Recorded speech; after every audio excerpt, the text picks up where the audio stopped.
Hi, I'm Kenzie. Welcome back to my podcast. If you are just joining, welcome. Today we will be talking about my 14th Elmo's World VHS. It's called Elmo's World Springtime Fun. It includes 3 episode segments, or the 3 B's of spring as I like to call it: birds, bugs, and bicycles. First, let's talk about birds. This first episode segment starts out with Elmo introducing himself, his world, and his goldfish Dorothy. He told the viewers to guess what he's thinking about today. Everyone was making all kinds of bird sounds. Then Elmo opened door to reveal all kinds of birds. That's what Elmo was thinking about. Birds. Then we saw some examples of birds. After that, Dorothy had a question about birds. The question was, what do birds sound like? Elmo went to ask Mr. Noodle's brother, Mr. Noodle. Before shade opened, it was trying to fly like the blue jay. Mr. Noodle's brother was seen upside down. He came down with a crash. Don't worry, he was okay. Then Dorothy's question was asked to him. At first, Mr. Noodle's brother pretended to be a telephone, pretended to be a fire engine, and did a raspberry. Then he pretended to be a duck, which was a bird. It worked. A duck came. Then a chicken, a turkey, a pigeon, an owl, a crow, and a robin came. That was a lot of birds. At that point, Dorothy wanted to ask someone else. We saw one kid pretending to be an owl, one kid pretending to be a rooster, and one kid pretending to be a turkey. Then Elmo asked a baby. Afterwards, computer entered the scene. Elmo had an email. He clicked the mouse and it revealed Bert and his pigeon Bernice. Bert had Bernice with him because she wanted to show us a pigeon sound. The problem was Bernice was a little shy. She wasn't in the cooing mood. After the email, Elmo had a question for us. How many eggs can the goose lay? The answer was 12 eggs. Then the goose left a feather. It tickled Elmo's nose. Then Elmo mentioned that ducks lay eggs. Also, his friend Cassidy had a duck named Tracy that laid eggs. Tracy sat on the eggs for almost 4 weeks. Then they finally hatched. The ducklings were cute. Then Elmo wondered where else birds can build their nests. Well, let's see. Can birds build nests in a tree, on the moon, or in a bathtub? In a tree. Can birds build nests on a telephone, in a house, or on a birthday cake? In a house. Can birds build nests on a cow, on a ball, or on Sesame Street? Sesame Street. Big Bird's nest lives there. He loved his nest. Then Elmo wanted to learn more about birds. He did that by watching the Birds channel on TV. The birds wanted to watch too. On the Birds channel, the bird lady was bird watching chickens, doing the chicken dance. The bird lady thought we should all do the chicken dance. So we learned the moves and were ready. After the program, Elmo wanted to learn even more about birds. Our little robin entered the scene. Elmo could talk to her.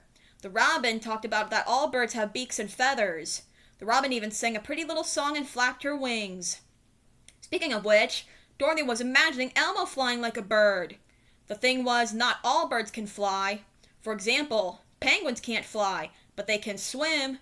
Peacocks can't swim or fly, but they still had feathers. You see, birds get around lots of ways.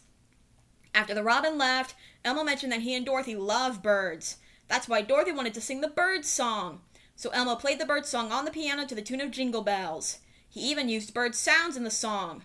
Then he, Dorothy, and the birds said goodbye. And that's how the episode ends. Now let's talk about bugs. The second episode segment starts out with Elmo introducing himself, his world, and his goldfish Dorothy. He told the viewers to guess what he's thinking about today. There were all sorts of buggy sounds. Then Elmo opened door to reveal a fly, a bumblebee, a cricket, a spider, a butterfly, and a ladybug. That's what Elmo was thinking about. Bugs. Then we saw some examples of bugs. After that, Dorothy had a question about bugs. The question was, how do bugs get from one place to another? Elmo went to ask Mr. Noodle's brother, Mr. Noodle. Mr. Noodle's brother was seen resting on a bench. The fly was bothering him, though. It woke him up. Then Dorothy's question was asked to him. At first, Mr. Noodle's brother was rollerblading, which was not something bugs do. Then he used a wagon to get around, which was also not something bugs do. The fly came back. That was a hint. Mr. Noodle's brother thought and thought. Then, Eureka! He pretended to be a butterfly, because some bugs can fly to get around. Then a butterfly net chased him. At that point, Dorothy wanted to ask someone else. We saw one boy showing us a caterpillar, one girl showing us an ant, and one girl showing us a grasshopper. Then Elmo asked a baby. Afterwards, computer entered the scene. Elmo had an email. He clicked the mouse and it revealed Prairie Dawn. She had a favorite nursery rhyme about a bug. It was called Little Miss Muffet. After she recited the nursery rhyme, the spider entered the scene. Prairie Dawn tried to offer him curds and whey, but the spider preferred yogurt and granola. After the email, Elmo had a question for us. How many legs are on a centipede? Well, we didn't know because the centipede was in a hurry to get home. That made Elmo wonder, where do bugs live? Well, let's see. Do spiders live in an ice cream cone, a cloud, or a web? A web. Do ants live in a shoe, the moon, or the ground? The ground. Do bees live in a hive, a birthday cake, or a bonnet? A hive. Do twiddlebugs live in a computer, in a bowl of spaghetti, or Ernie's window box? Ernie's window box. Ernie was seen wondering what the twiddlebugs were up to. Then shade opened to reveal Mr. Noodle's brother still pretending to be a butterfly. Then Elmo mentioned that his friend Charisma loves bugs. She went outside to look for some. Her favorites are ladybugs because they are really friendly. Then Elmo was seen with a ladybug. After the ladybug flew away to a picnic, Elmo wanted to learn more about bugs. He did that by watching the Bug Channel on TV. The bugs wanted to watch too. On the Bugs Channel, the bug lady showed us her favorite bugs, ants. She wondered if they have uncles. Then she sang a marching song called The Ants Go Marching. After the program, Elmo wanted to learn even more about bugs. It turned out Elmo could talk to some bugs. The bugs were talking all at once, though. Elmo told them one at a time. Then the fly mentioned that bugs can do many things. For example, flies fly and spiders spin webs. Speaking of which, Dorothy was imagining Elmo as a spider spinning a web. Then she imagined Elmo as a firefly making light. Finally, she imagined Elmo as a bee making honey. After the fly shooed away, Elmo mentioned that he and Dorothy love bugs. That's why Dorothy wanted to sing the bug song. So Elmo played the bug song on the piano to the tune of Jingle Bells. Then he, Dorothy, and the bugs said goodbye. And that's how the episode ends. Now let's talk about bicycles. This third episode segment starts out with Elmo introducing himself, his world, and his goldfish Dorothy. He told the viewers to guess what he's thinking about today. He opened door to reveal people riding bicycles. That's what Elmo is thinking about, bicycles. Then we saw some examples of bicycles. After that, Dorothy had a question about bicycles. The question was, how do you ride a bike?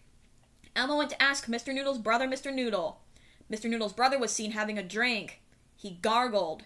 Then Dorothy's question was asked to him. Mr. Noodle's brother got a helmet to protect his head. Then do you know what else he got? A tricycle! He was too big for a tricycle, though. So he got a bicycle, which was much better for him. Now he just had to ride it. He got on the bike, but it was the wrong way. He turned himself around to face the other way. Then he used the pedals to push. He was doing it. He was a little shaky, though. He wanted to stop, but he didn't know how to. All of a sudden, he crashed. Don't worry, he was okay, but the bike wasn't. Well, he almost had it. At that point, Dorothy wanted to ask someone else. We saw one boy riding a tricycle, one girl riding a bike with training wheels, and one girl riding a bike without training wheels. Then Elmo asked a baby. Afterwards, Elmo had a question for us. How many wheels are on a tricycle? The answer was 3 wheels. Then Elmo asked another question. How many wheels are on a bicycle with training wheels? The answer was 4 wheels. One more question. How many wheels are on a bicycle without training wheels? The answer was 2 wheels. That made Elmo wonder, what else has wheels? Well, horses don't have wheels. Ice cream cones don't have wheels, but an ice cream truck has wheels. Zoe doesn't have wheels, but she does if she's in her Zoe-mobile. Then computer entered the scene. Elmo had an email. He clicked the mouse and it revealed Super Grover. Super Grover was seen riding his super bicycle, which takes a lot of practice. All of a sudden, he crashed. He needed a little more practice. So did the bicycle. After the email, Elmo mentioned that his friend Tyler had to practice riding his bicycle without training wheels. He did great. Then Elmo wanted to learn more about bicycles. He did that by watching the Bicycle Channel on TV. On the Bicycle Channel, the bike lady sang a song called The Wheels on the Bike. Then Elmo wanted to learn even more about bicycles. He opened door to reveal a bicycle and a helmet. Elmo could talk to them. The bicycle talked about the parts of her, like the handlebars and the pedals, and how she can go slow or fast. She can also race. Not without a helmet, though. Speaking of which, Dorothy was imagining Elmo in a bicycle race. Then she imagined Elmo delivering newspapers on a bicycle. Finally, she imagined Elmo riding a unicycle in a circus doing tricks. Then Elmo mentioned that he and Dorothy love bicycles. That's why Dorothy wanted to sing the bicycle song. So Elmo played the bicycle song on the piano to the tune of Jingle Bells. Then he, Dorothy, the bicycle, and the helmet said goodbye. And that's how the episode ends. So yeah, that's Elmo's World Springtime Fun. If you would like to play again, just go back to the beginning of this episode. See you next time. Bye!